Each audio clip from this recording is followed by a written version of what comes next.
Ang linggo. Parang mid March. Mid ng March ito? Oo. March, April, May. Mga 2 months. Yes. Okay. Diabetic? Hindi. Wala akong alam kasi sa trabaho ko usually every year Usog ka konti. nag-check ng blood. Blood chem o blood ano lang? Ano lang yung parang Hindi masusukat yan dun eh. parang Sugar? Sugar, oo. Okay. Pero okay lang naman ako every year. Oh, mas maganda. Sa trabaho ko lang yan. Mm. Hindi, ang basihan kasi natin doon, kaya sinasabi ko, tinatanong kung diabetic. Kumbaga, parang pangkaraniwan na sa mga diabetic person, sabi nga kasi ng doktor, 90% sa inyong mga diabetic, bibisitahin ng mga frozen shoulder. Pero checkin muna natin kung frozen. Okay. Eh, isang buwan pa lang to, ganito na. Tignan mo, oh. Tignan mo yung katawan mo. Dapat yan, oh. Wala, oh. Tignan mo, tukod na kagad. Oo nga. Oh? Kasi ito, pag talagang mataramdaman ko rito, tapos minsan dito, ewan ko. Sir, pagpigil na yung mga blood circulation dito dahil naiipit na yung tinatawag natin mga blood vessel dyan. Kasi nagtatry ako mag-exercise. Hindi ko alam kasi actually nanonood ako ng YouTube. Doon kita nakita. So, kaya sabi ko, okay. Nakita mo, isang buwan halos mahigit lang. Isang buwan mahigit. Napaka-agresibo. Frozen ka agad. Parang sa pagtulog siguro ito nakuha ko. Naipit o hindi ko alam. Opo. Ang bilis ng Kasi ito yung mga gantong medyo masakit-sakit to, sir. Napapanood nyo ba yung mga yan? Sabi ko nga sa inyo, consistent 2 weeks para may pain na sa balikat nyo, ipa-adjust nyo na, huwag nyo nang antayin. Kita mo, ito, 1 buwan at kalahati lang. Actually, kakauwi lang namin na Aggressive.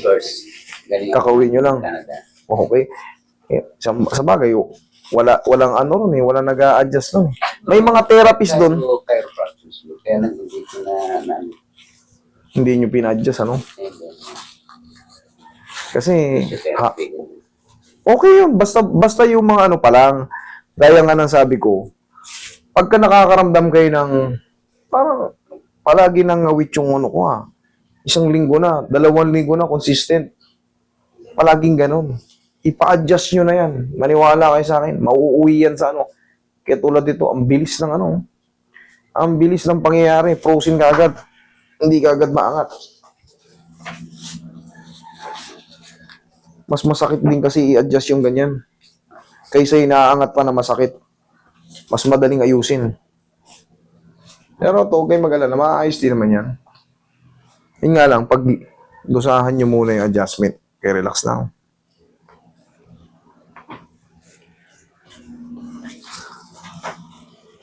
Palambutin ko muna. Medyo nasa si sir?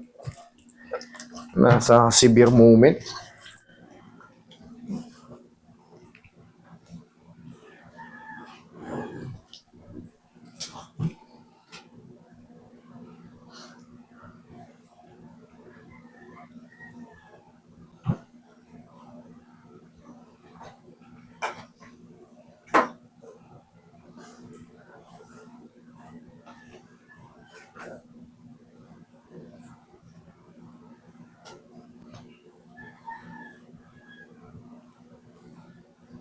Parang yung muscle ko ito, matigas sa pag ginaganon ko. Yes po. Stiff muscle or muscle spasm. Ayan ito. Ayan. Tama. So, parang kung ipintik-pintik yung pilit niya, lalo paggabi. Correct. Tapos minsan dito, dito, ewan ko. Correct. Hindi, connection yan. Connected yan pag Once na may napipigil na blood circulation dito, may mararamdaman ka dyan na parang tingling-tingling. Mahirap ang tulog. Kumikirot na parang may buhay na kumukot-kot dun sa may Sharp pain na. Correct. Sige, balikan natin yung higang patagilid. Patan. Yan, sige. Yan, patagilid. Yan, sa mga nakakapanood sa akin, consistent 2 weeks na parang may mga ngalay-ngalay sa balikat nyo. Lalo kung kayo ay diabetic. Sakit na dito. Pag nakaganon, yan, ganyan lang. Relax lang. Huwag mo lalabanan. Huwag mo labanan. Huwag mong tigasan ka to. Ito tumitigas na Tumitigas yun dyan? Oo. Sige.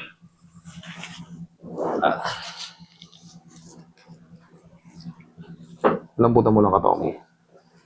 Yung kabilang side. Para ayos din yung buong likod nyo.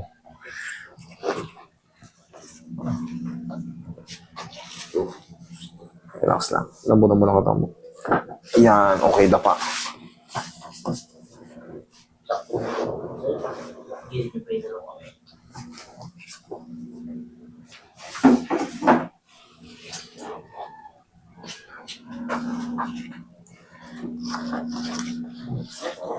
Nasabay sa frozen ng panahon sa Canada. Relax lang.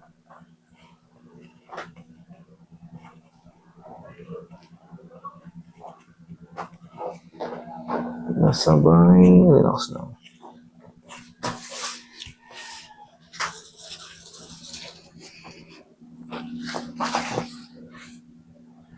Relax lang.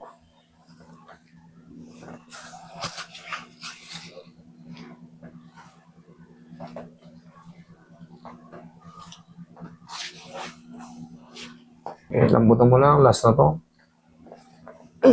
Sige, Roy. Lagi sa tiyan yung kamay, sir. Yan. Yan. Relax lang. Inhale. Exhale. Down. Isa pa. Inhale. Down. Exhale.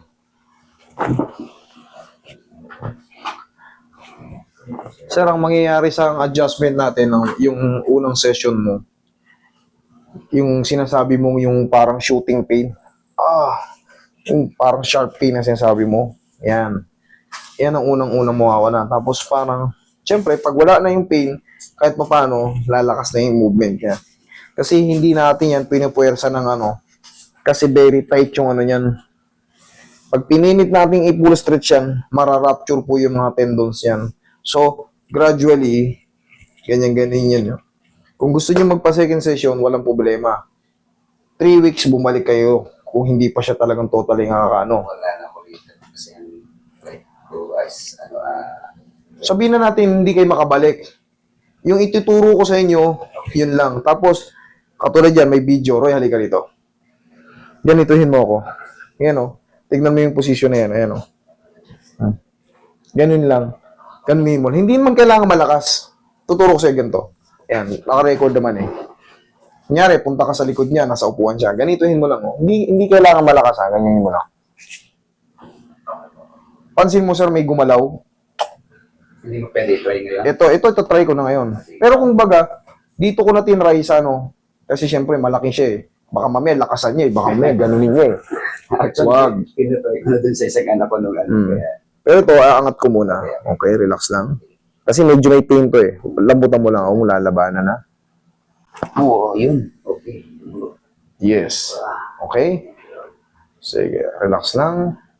Kaya naman. Kaya ko. Okay. Ito na yung para sa follow-up kung sakaling wala na kayo sa Pinas. Ganyan lang, oh.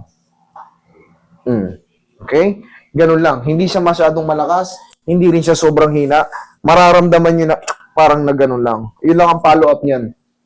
Tapos, bumili kayo ng pau, magbaon kayo doon sa Canada. Kasi naramdaman ko na yung lumagot ako dito ngayon. Kanina, nung unang Naramdaman mo, may umadjust na ron. Okay. Matindi na wala. Yung, Shooting pain.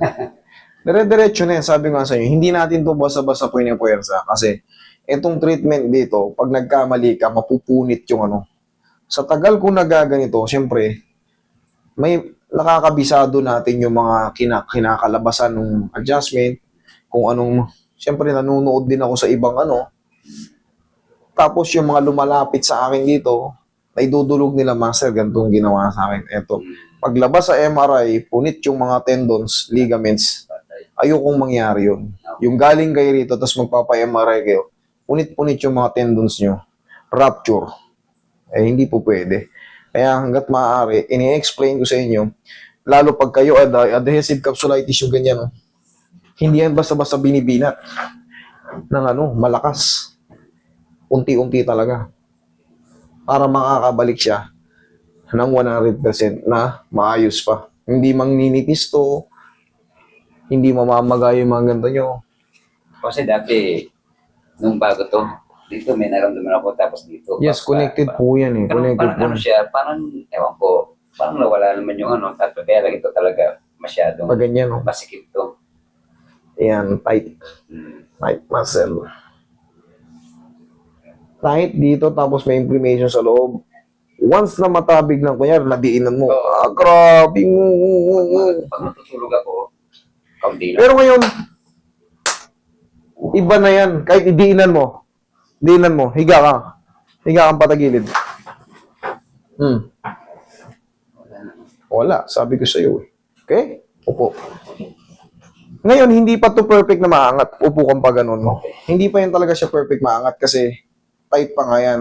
Ang mawawala lang talaga dyan yung pinaka-pain sa loob. Tapos, day by day, yan. Para gradually, unti-unti, o kaya naman yung ganyang, kaya naman yung ganyan. Actually, palagi akong nagaganyan, halos everyday. Ngayon, mag-ano na ngayon kasi yan kasi may adjustment na noon. Hindi pa nakashoot eh. Ang lakas ng Okay? Sir? Okay, Sige. Thank you. thank you.